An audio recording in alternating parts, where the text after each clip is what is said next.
সেগুলো দেওয়া হবে। অতএব মহান আল্লাহ পাক রব্বুল আলামিন রমজানে আমাদেরকে অপরিসীম বিনিময় দান করেন। এই জন্য শায়েখ দামাত বারাকাতুহুম বলে, রমজানের প্রতি সেকেন্ড, প্রতি মিনিট, প্রতি ঘন্টা হীরা মণি মুক্তার মতো, এক একটা সময় হীরা মণি মুক্তার মতো দামি।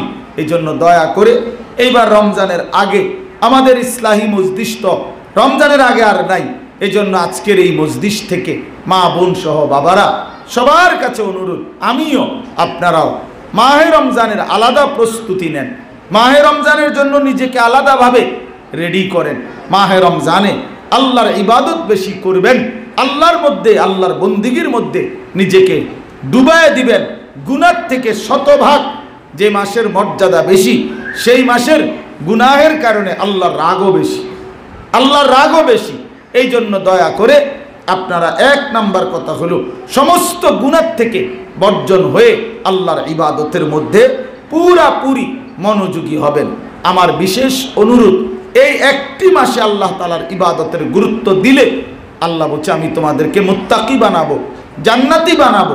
অতএব মা বোন আমার, আল্লাহ তাআলা নিজে নবীজিকে বলছেন, সাজিয়ে দিছেন রমজানের প্রথম 10 দিন রহমত, মাঝখানের 10 দিন মাগফিরাত, শেষের 10 দিন জাহান্নাম থেকে মুক্তি, নাজাত। এতটা সুন্দর করে আল্লাহ তাআলা সাজিয়ে দিয়েছেন। বান্দা প্রথম 10 দিন রহমত নিবা, যখন কিছু রহমত তোমার অর্জন হবে, দ্বিতীয় 10 দিন বলবা আল্লাহ দয়া তো করছেন, এবার মাফ করে দেন। তো মাফ করে দিবে আল্লাহর কাছে। দ্বিতীয় 10 দিন মাগফিরাত চাইবা, তো মাফ করে দেওয়ার পরে আল্লাহর কাছে শেষ দশকে বলবা আল্লাহ দয়াও করছেন, মাফও করছেন, তো এখন জাহান্নাম থেকে মুক্তি দিয়ে জান্নাতের ফয়সালা দিয়ে দেন। তো আল্লাহ তাআলা বলবেন হ্যাঁ বান্দা, জান্নাতের ফয়সালাই দিয়ে দিলাম। তো এই জন্য এত বড় সুযোগ, মোক্ষম এবং চমৎকার এই অল্প দিনে জান্নাত অর্জনের কার্যকর একটা মাধ্যমকে অবমূল্যায়ন করা, এক জোড়া জুতার জন্য, একটা শাড়ির জন্য, একটা 3 পিসের জন্য, এটা ইনসাফ না মা। আমি প্রত্যেক দিন এটা বলি, মা বোনরা যেন দয়া করে আল্লাহর ওয়াস্তে, যদি মুসলমান হয়ে থাকেন, যদি কবর, আখেরাত, পরকাল চিনেন মা, যদি নিজের আখেরাত বরবাদ করতে না চান, নিজেরে যদি জাহান্নাম থেকে বাঁচাইতে চান, দয়া করে আল্লাহর ওয়াস্তে বাজারে যায়েন না, মার্কেটে যায়েন না। রমজান মাসকে এত বড় অহংকার, এত বড় ঔদ্ধত্য, এত বড় বড়াই আল্লাহর এত বড় নিয়ামতের সামনে করবেন না।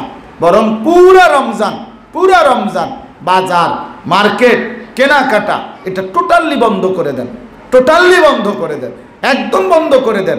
এই শাড়ি, গহনা, লুঙ্গি, জুতা, জামা, প্যান্ট এগুলো এখন কিনেন, এখন দরকার তো এখন কিনে ফেলেন, কিন্তু সেটা রমজান মাসে নয়। আল্লাহ তাআলা ডাক দেয় বান্দা রহমত নাও, বান্দা মাগফিরাত নাও, আল্লাহ ডাক দেয় বান্দা নাজাত নাও। আর আল্লাহর বান্দি, এই ইমানদার নারী, সে আল্লাহকে বৃদ্ধাঙ্গুলি দেখায়, সে বলে আমার এগুলো লাগবে না, আমার রহমত দিয়ে আমি করবো কি, আমি মাগফিরাত লাগবে না, আমার নাজাত লাগবে না। আল্লাহ ডাকে নাজাতের দিকে, সে বলে না আমার এগুলো লাগবে না, আমার দরকার জুতা, আমার জুতা দরকার। তা আমিও বুঝছি, ফেরেশতা তখন বলে যে বেটি মনে রাখিস তোরে জুতা দিয়া ফিটবো, আমরাও তোরে হাসরের ময়দানে জুতা দিয়া ফিটবো, আমরা তোরে মনে রাখিস। কার দেওয়া আহ্বান প্রত্যাখ্যান করলাম, কার দেওয়া? এত বড় মালিকের সাথে এত বড় গাদ্দারি, এত বড় গাদ্দারি। এই জন্য দয়া করে কোনোভাবেই, এটা সম্পূর্ণ বেঈমানদের ষড়যন্ত্র, এটা সম্পূর্ণ কাফের মুশরিক ইসলাম বিদ্বেষীরা আমাদের কলজার ভিতরে এটা ঢুকাইছে যে রমজান মাসে নতুন জামা, নতুন প্যান্ট, নতুন জুতা, নতুন শাড়ি, নতুন 3 পিস কিনতেই হবে ঈদের দিনের জন্য। এটা সম্পূর্ণ একটা ভুল এবং ভ্রান্ত একটা কথা ছাড়া আর কিচ্ছু না। ঈদের দিনে ইনটেক, অর্থাৎ শুধু ঈদের দিনের জন্যই প্রথম আজকে নতুন জামা, নতুন লুঙ্গি, নতুন শার্ট কিনা অথবা পড়তে হবে, এটার কোনো সুবুত, কোনো অস্তিত্ব কোরআন সুন্নাহ, কোনো ওলামার বক্তব্যের মধ্যে নাই। তাহলে ঈদ তো আল্লাহর দেওয়া, তো সেটা তো কোরআনে থাকবে কর্মসূচি। ঈদ তো রাসূলুল্লাহ সাল্লাল্লাহু আলাইহি ওয়াসাল্লামের বর্ণনা করা, তো নবীজির পক্ষ থেকে তো বলল। ঈদের দিনে পবিত্র কাপড় পরা, পরিষ্কার কাপড় পরা, পরিচ্ছন্ন কাপড় পরা সুন্নাত, কিন্তু সেইটা ইনটেক হইতে হবে। একেবারে আজকেই প্রথম খুললাম, এটা কোন কথা? এটা কোন ধরনের হিসাব? এটা সম্পূর্ণ আপনার ইসলাম বিদ্বেষী দুশ্মনরা বানায় নিছে। অ্যাড দিয়ে দিবে, এখন প্রতিদিন বিজ্ঞাপন দিতেছে ঈদ মানে নতুন জুতা, ঈদ মানে বলে নতুন জুতা। এটা তার বাফেনি ঠিক করছে, ঈদ মানে নতুন জুতা। তোমার বাফে ঠিক করছে এটা। ঈদ মানে নতুন জুতা কি? ঈদ মানে নতুন গহনা, ঈদ মানে নতুন কিছু, ঈদ মানে নতুন শাড়ি। কে বলছে ঈদ মানে ঈদ শব্দের অর্থ বুঝি নতুন শাড়ি? এটা কোন ডিকশনারিতে লিখলো, কোন অভিধানে লিখলো? এটা সম্পূর্ণ ধোঁকা ছাড়া আর কিছু না। এই জন্য মা বোন, মেহেরবানি করে আপনাদের কাছে আমাদের বিনীত অনুরোধ, বাজারে যায়েন না, মার্কেটে যায়েন না, কদর করেন।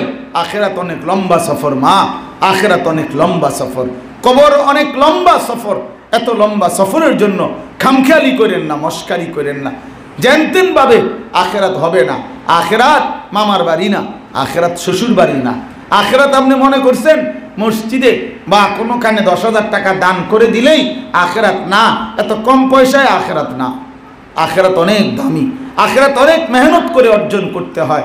সারা আম্বিয়ায়ে কেরাম, আউলিয়ায়ে কেরাম দিনভর রাতভর যুগে যুগে কানছেন আখেরাতের ভয়ে।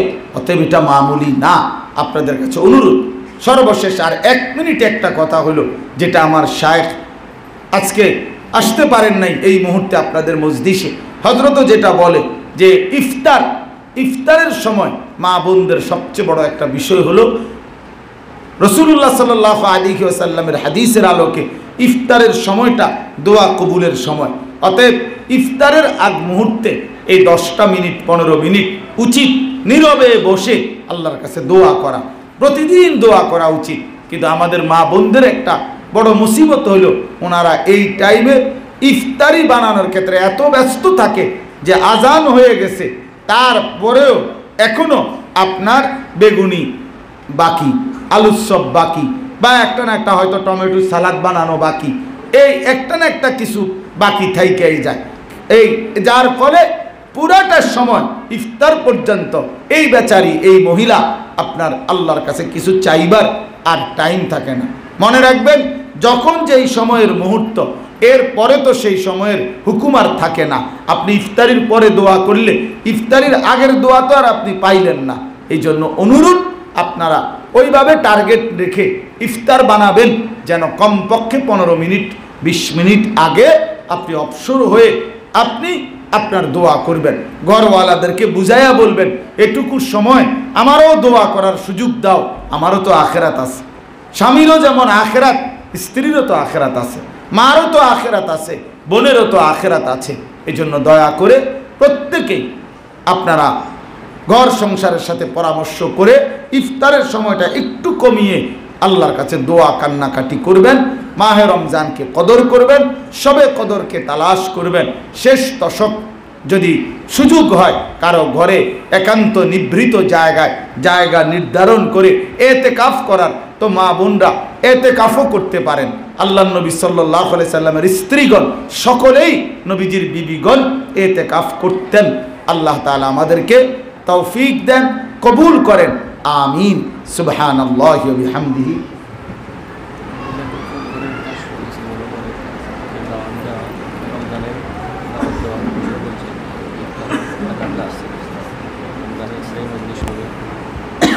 মাশাআল্লাহ।